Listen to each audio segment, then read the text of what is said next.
வெறும் 500 ரூபாய்க்கு தான் பிரச்சனை. 500 ரூபாய்க்கு வந்து இந்த வீல் சேர்ல வந்து அஜித்குமார் கேட்டாப்லையா, இந்த நிக்கிதாங்கிற மேடம் இன்னும் 500 ரூபாய் கேட்கிறேன், நான் உனக்கு 100 ரூபாய் தர்றேன். இந்த வாக்குவாதம் தான்.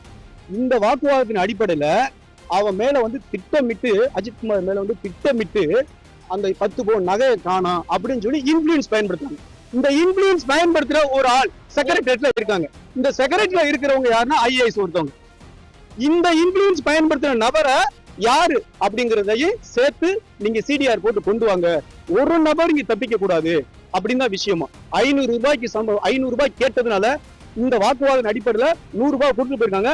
இதையே அந்த நிக்கிதாங்கிற அந்த மருத்துவர் வந்து வீடியோல தெரிவிக்கிறாங்க, அந்த பையன் ரூடா பேசினா அப்படின்னு சொல்லி. அப்ப ஒரு 500 ரூபாய் சம்பவத்துக்காக திட்டமிட்டு, இதுல ரொம்ப டீட்டெயிலா உள்ள பார்த்தோம்னா, திட்டமிட்டு இந்த பையனை அட்வென்ச்சரா தன்னோட அதிகாரத்தை பயன்படுத்தி திருட்டு கேஸ் போடணுங்கிறதுக்காக பிளான் பண்ணி பண்றதா திட்டமா தெரிய வருது.